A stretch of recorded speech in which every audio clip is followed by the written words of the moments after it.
गुरुर्ब्रह्मा गुरुर्विष्णु गुरुर्देवो महेश्वरा गुरुर्साक्षात् परं ब्रह्म तस्मै श्री गुरुवे नमः।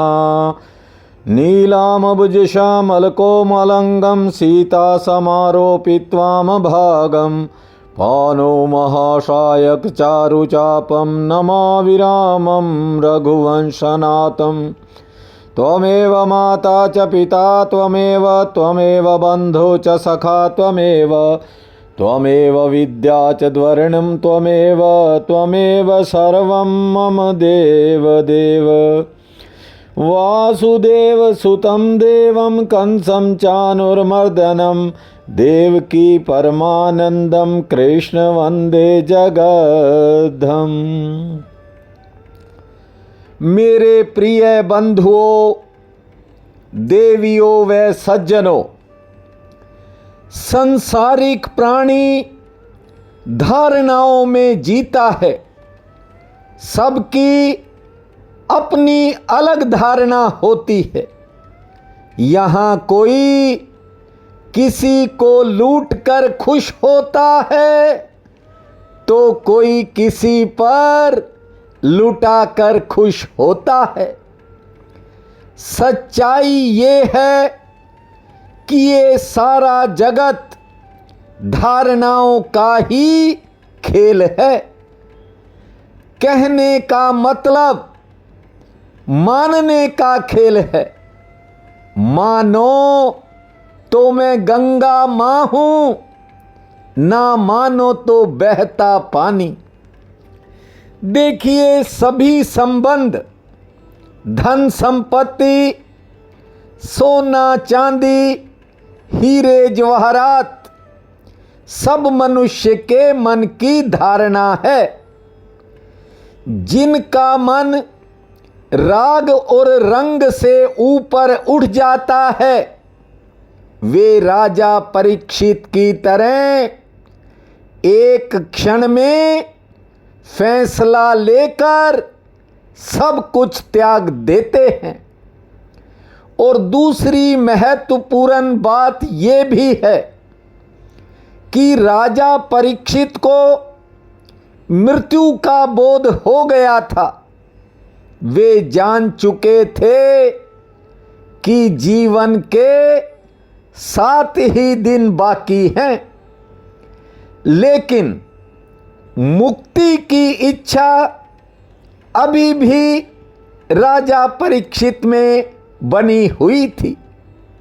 इसीलिए उन्होंने भरी सभा में, जहां ऋषि मुनि संत महात्मा थे, साफ कह दिया कि जो मुझे मुक्ति का मार्ग बताएगा उसे मैं अपना गुरु मान लूंगा।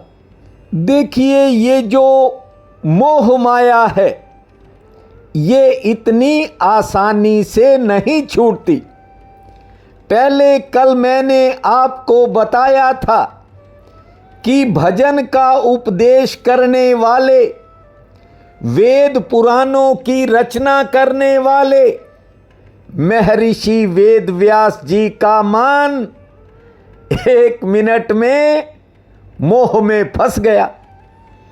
अपने जवान पुत्र के पीछे वन में दौड़ पड़े। जानते हो, ये वेद व्यास जी हिमालय में बसे बद्रीनाथ से 12 किलोमीटर ऊपर गहरे बर्फीले पहाड़ों में बैठकर भजन करते हैं। लेकिन जब ममता जागी तो अपने जवान पुत्र के पीछे दौड़ पड़े। मैंने बहुत बड़े बड़े संत महात्माओं में छिपी हुई मोह की लालसा को बड़े करीब से देखा है। देखिए, हम सब तो गृहस्थी है, घर परिवार है। कई बार ऐसे हालात बन जाते हैं कि मन कहता है सब कुछ छोड़ देना चाहिए, त्याग देना चाहिए, लेकिन छोड़ना बड़ा कठिन होता है। छूटता तो उससे है जिस पर सच्चिदानंद की कृपा होती है। मेरी एक बड़ी बहन है, करीब 3 साल मेरे से बड़ी है। रिटायरमेंट के बाद लगातार तीर्थ यात्राएं कर रही है। अध्यात्म में भी उसकी गहरी अच्छी खासी रुचि है। जप व्रत खूब करती है। अपने आप को वानप्रस्थी कहती नहीं थकती, लेकिन यदि कुछ छोड़ने की बात आ जाए तो थोड़ा और कसकर पकड़ लेती है। इसलिए कहता हूं कि त्याग करना इतना आसान नहीं है। इसलिए तो हर कोई फंसा हुआ है। राजा परीक्षित ने एक पल में सब कुछ छोड़ दिया था। यही बड़ा कारण था कि उस समय के तमाम ऋषि मुनि भी राजा परीक्षित के दर्शन करने गंगा नदी के तट पर पहुंचे थे। त्याग की अर्थात छोड़ने की भी अपनी एक महिमा है। जब राजा परीक्षित ने हजारों ऋषि मुनियों की सभा में ये बात कही कि जो मुझे मुक्ति दिलाएगा मैं उसे अपना गुरु मान लूंगा। जानते हो, किसी एक भी ऋषि ने उनके चैलेंज को स्वीकार नहीं किया। सैकड़ों जन्मों के त्याग और हजारों जन्मों की तपस्या के बाद भी यदि मुक्ति मिल जाए तो उसे सस्ती समझना चाहिए, क्योंकि मुक्त तो कोई तब होता है जब उसकी मुक्ति पाने की इच्छा भी मर जाती है। अब गंगा नदी के तट पर संत समागम प्रारंभ है और ज्ञान के चंद्रमा भगवान शुकदेव जी भी वहाँ विराजमान हैं। श्रीमद् भागवत कथा अपने प्रथम चरण में प्रवेश करने जा रही है।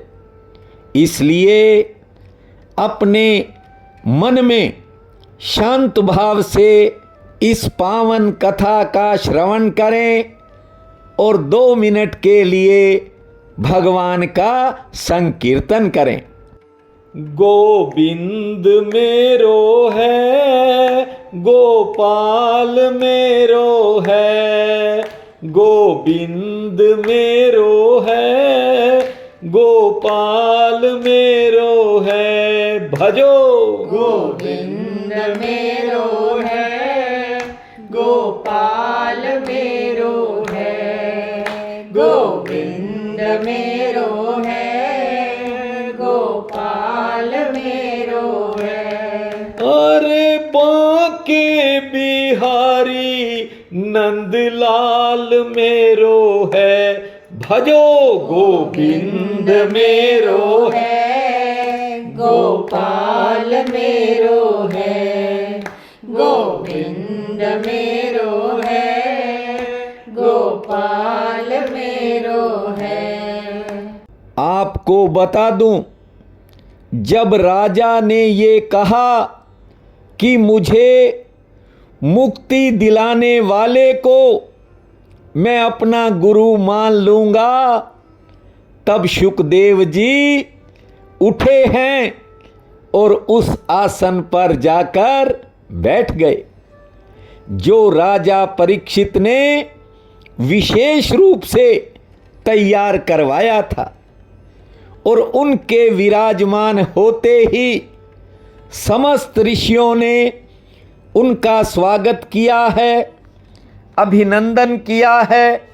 और फिर राजा परीक्षित ने संतुष्ट विधि के अनुसार भगवान शुकदेव जी का पूजन किया है और श्रीमद् भागवत कथा प्रारंभ होने की तरफ बढ़ रही है।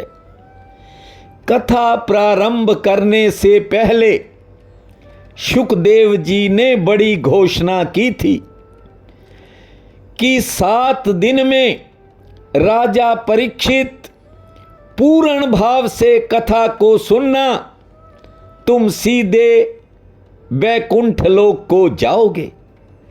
दुनिया की कोई ताकत तुम्हें रोक नहीं पाएगी। शुकदेव जी ने राजा परीक्षित को आसन पर बैठते ही मुक्ति की गारंटी दे दी थी, लेकिन अब ना तो उस काल के ऋषि मुनि हैं, ना राजा परीक्षित है और ना ही शुकदेव जी हैं। हम सब संसारी हैं। फिर भी आज एक बात कह रहा हूं, जो निरंतर भाव से, निस्वार्थ भाव से इस कथा को सुनेगा, उसके जीवन में बड़ा बदलाव होगा। दैहिक, दैविक और भौतिक कष्टों से छुटकारा मिलेगा। भीतर का खालीपन देखना आप भरता ही चला जाएगा। आज के बाद बस ये समझना कि ये कथा आपके ही आंगन में हो रही है। मन में किसी दूसरे ख्याल को मत घुसने देना। ध्यान दीजिए, एक समय नौमिषारण्य तीर्थ में शौनक आदि ऋषि 1000 वर्ष का यज्ञ कर रहे थे। यज्ञ जब खत्म हो जाता तो जो भी समय मिलता, जितना भी समय मिलता, उन्हें वे धार्मिक कथाओं का रसपान करते थे। एक बार शौनक आदि ऋषियों ने सूत जी से कहा कि हे सूत जी, हमें वो कथा सुनाओ जिससे हमारे मोह का निवारण हो जाए, अज्ञान रूपी मैल शीघ्र दूर हो जाए और हमारे भीतर भक्ति, ज्ञान और वैराग्य की वृद्धि हो जाए। भगवान श्री कृष्ण के चरणों में हमारा विशुद्ध प्रेम जाग जाए, ऐसी कृपा करो, कोई ऐसी कथा सुनाओ। शौनक आदि ऋषियों ने कहा, हे सूत जी, हमने सुना है कि जिसे पारसमणि मिल जाती है उसके भीतर और बाहर की गरीबी अपने आप दूर हो जाती है। जिसे कल्प वृक्ष मिल जाए उसे स्वर्ग के सारे सुख मिल जाते हैं, और श्रेष्ठ गुरु मिल जाए तो वैकुंठ की प्राप्ति हो जाती है।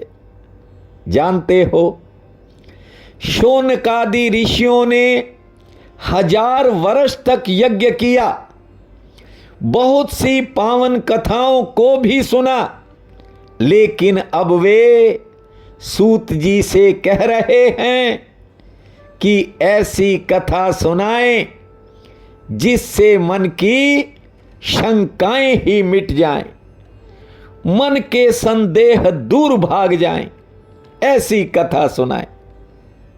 तब सूत जी ने कहा था कि अब तुम्हें श्रीमद् भागवत कथा ही सुना देते हैं।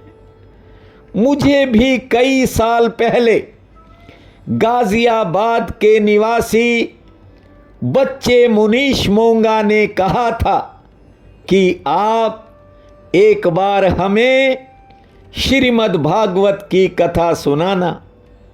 जानते हो, कई साल बीत गए।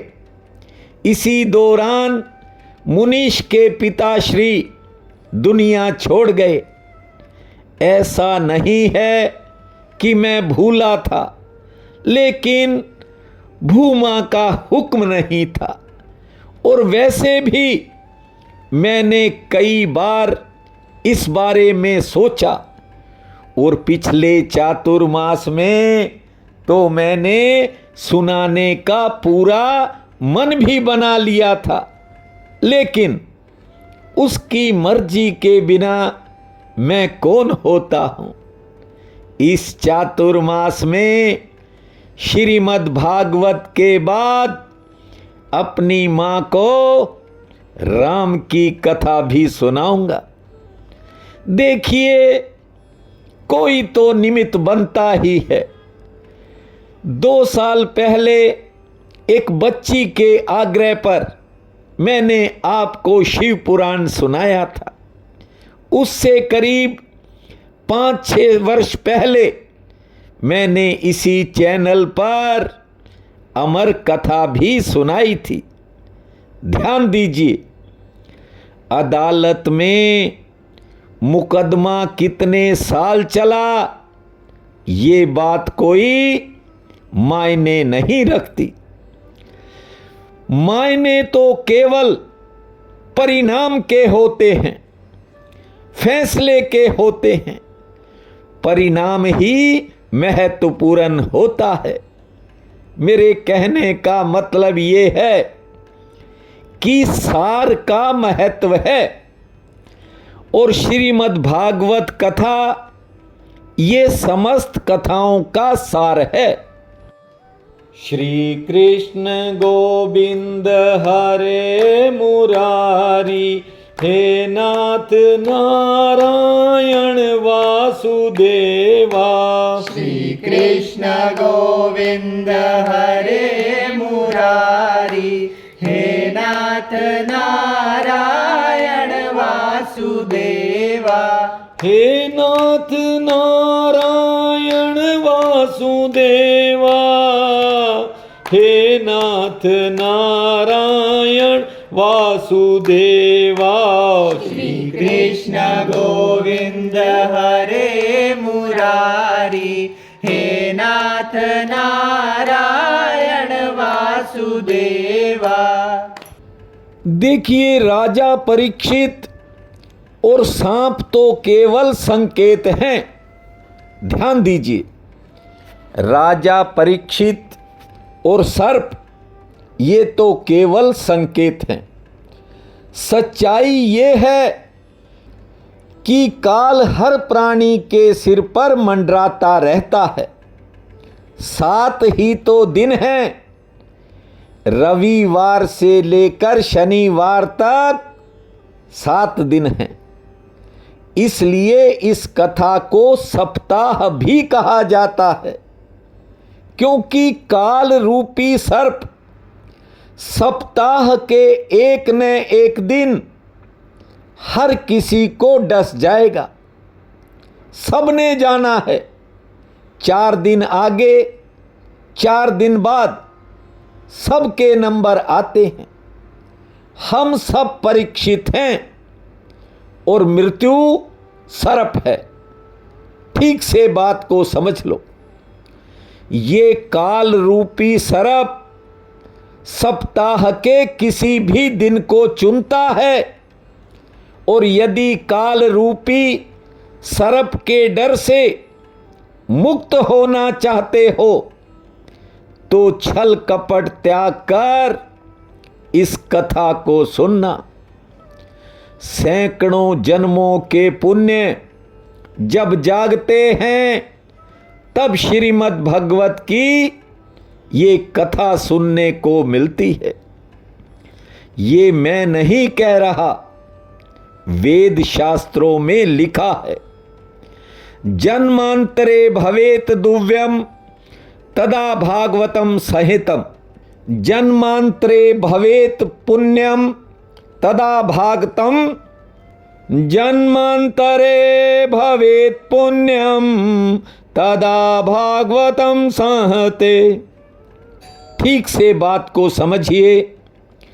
अनेक जन्मों के पुण्य का प्रभाव जब जागता है, वेद कहते हैं, तब कहीं जाकर ये पावन कथा कानों के माध्यम से आत्मा तक पहुंचती है और भावपूर्वक जब इसे आत्मा सुन लेती है तो परमात्मा का रास्ता यानी वैकुंठ का द्वार खुलने लगता है।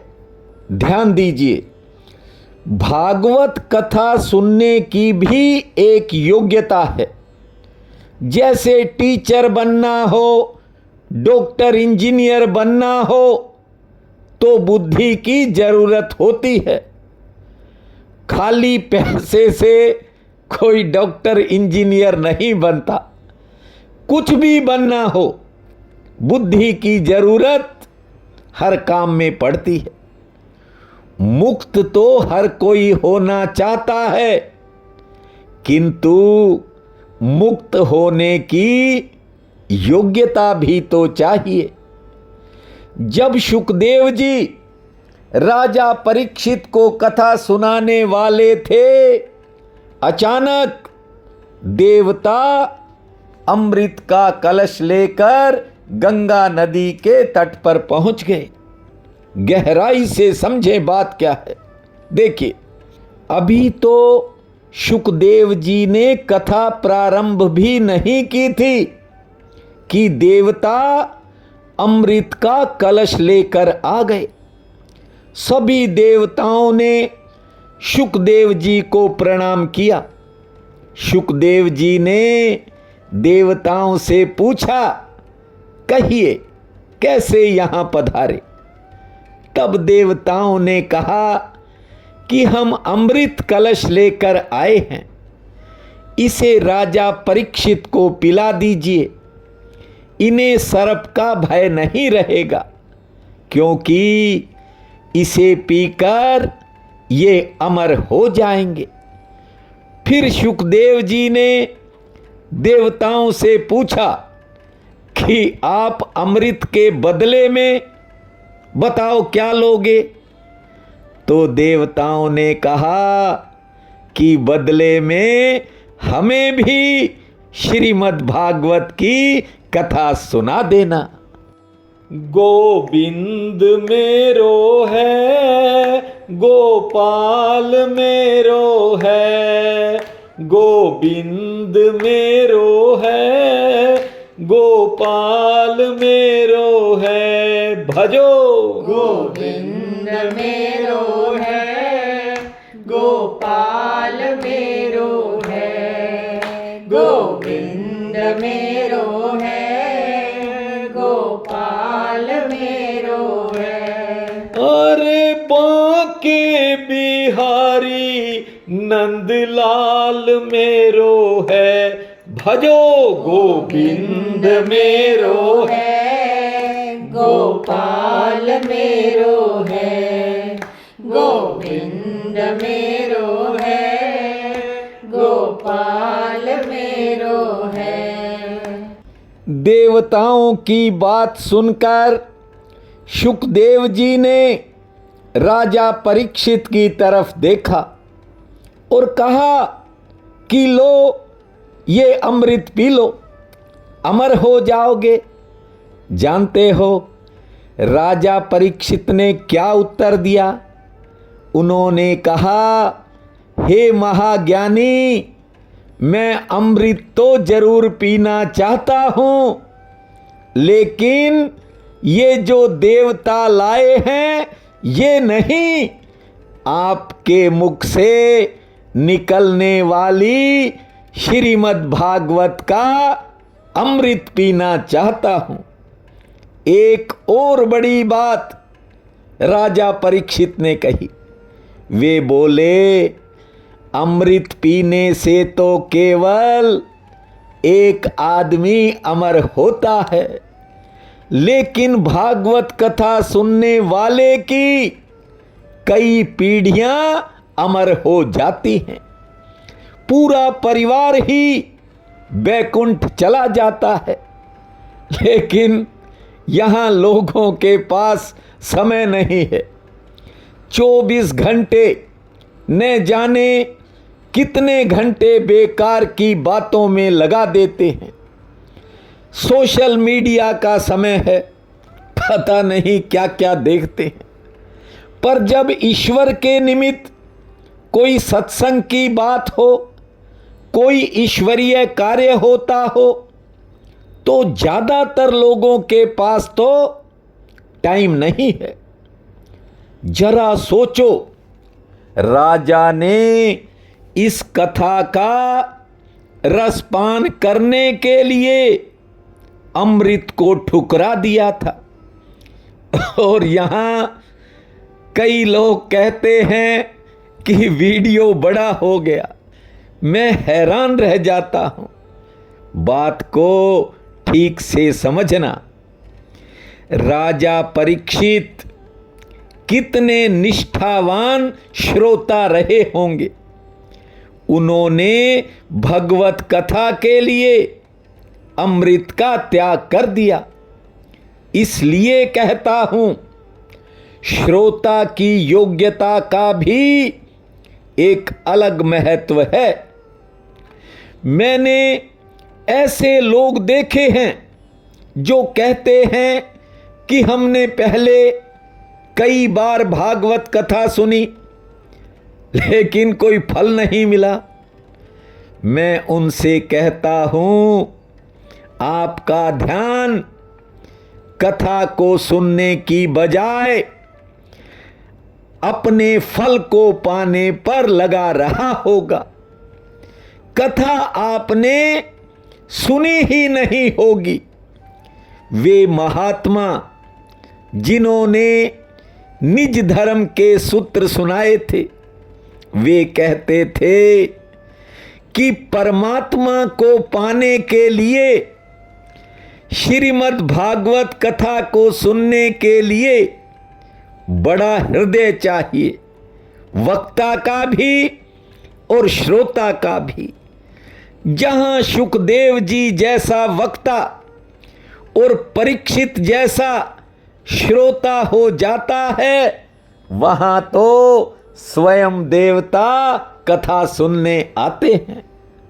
जानते हो, जब राजा परीक्षित ने अमृत ठुकरा दिया, उस समय सुखदेव जी मन ही मन बड़े खुश हुए। उन्होंने सोचा कि अब मुझे परीक्षित जैसा निष्ठावान श्रोता मिल गया है और लगता है कि अब सबका कल्याण हो जाएगा। जानते हो, इस कथा से राजा परीक्षित को मुक्ति मिली तो सब लोग हैरानी में पड़ गए। एक जायज सी बात थी। आम व्यक्ति किसी भी चमत्कार को देखकर हैरान हो जाता है, लेकिन स्वयं ब्रह्मा जी भी हैरान हो गए थे कि राजा परीक्षित कैसे बैकुंठ चले गए। ब्रह्मा जी ने मन में सोचा कि इस राजा ने कोई बड़ा तप नहीं किया, कोई बड़ा यज्ञ नहीं किया, कोई बड़ा दान नहीं किया, केवल भागवत कथा सुनने से उद्धार हो गया। स्वयं ब्रह्मा जी के मन में तरह तरह के संदेह पैदा हो गए थे। हम सब तो साधारण प्राणी हैं। जानते हो, ब्रह्मा जी ने एक तराजू मंगवाई, एक पलड़े में दुनिया के सभी व्रतों, जपों, नियमों, यज्ञों, दान, पुण्य, पूजा पाठ सब का फल एक पलड़े में रख दिया और दूसरे पलड़े में श्रीमद् भागवत कथा के पुण्य का फल रख दिया। जब ब्रह्मा जी ने तराजू उठाया तो श्रीमद् भागवत का पलड़ा भारी था। तब ब्रह्मा जी को ज्ञान हो गया कि श्रीमद् भागवत भगवान श्री कृष्ण का ही स्वरूप है और फिर ब्रह्मा जी ने भागवत की पूजा की और प्रणाम किया। श्री कृष्ण गोविंद हरे मुरारी, हे नाथ नारायण वासुदेवा। श्री कृष्ण गोविंद हरे मुरारी, हे नाथ नारायण वासुदेवा। हे नाथ नारायण वासुदेवा, हे नाथ नारायण वासुदेवा। श्री कृष्ण गोविंद हरे मुरारी, हे नाथ नारायण वासुदेवा।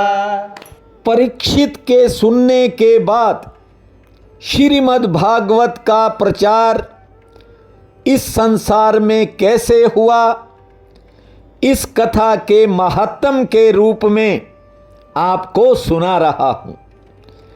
एक बार देव ऋषि नारद स्वर्ग से इस पृथ्वी पर आए।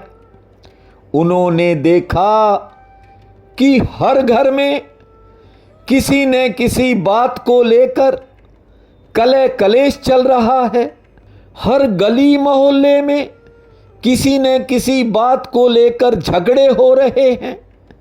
पिता पुत्र लड़ रहे हैं, पति पत्नी में झगड़ा, भाई संपत्ति के लिए अपने सगे भाई से लड़ रहा है। इतना ही नहीं, नारद जी ने देखा कि धन के लिए गुरु और शिष्य आमने सामने हो गए हैं। घर परिवारों में जाकर के देखा, वहां शांति नहीं। मंदिरों में गए, वहां शांति नहीं। आश्रमों में गए, वहां शांति नहीं। नारद जी ने सोचा कि ये भारत की पावन धरती, यहां तो धैर्य और संयम सबसे अधिक पाया जाता है।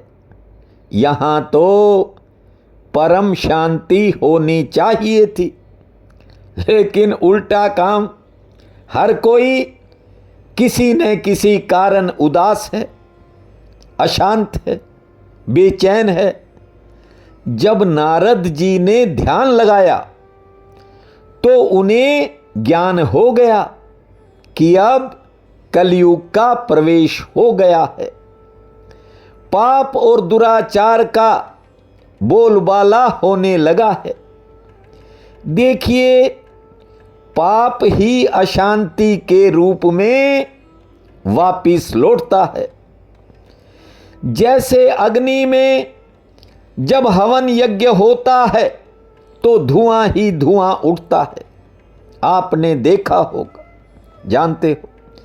ये धुआं ही बादल बनता है और फिर पृथ्वी पर बरस जाता है। जब हम किसी भी कांटेदार बीज को बोएंगे तो कांटे भले ही बीज में नजर न आए, लेकिन जब बीज वृक्ष बनेगा तो उसमें कांटे पहले निकलेंगे। वैसे ही जब कोई पाप करता है तो उसे फल दिखाई नहीं पड़ता, लेकिन फल वापिस जरूर लौटता है। तब इंसान अशांति और बेचैनी महसूस करता है। नारद जी ने तीर्थों पर भी जाकर देखा, वहां भी शांति नहीं थी। बस लोग यूं ही अपने मन को संतुष्ट करने में लगे थे। जानते हो, नारद जी एक बार तो घबरा ही गए। इसके बाद अब नारद जी वृंदावन जाएंगे और आगे की कथा आपको कल सुनाएंगे।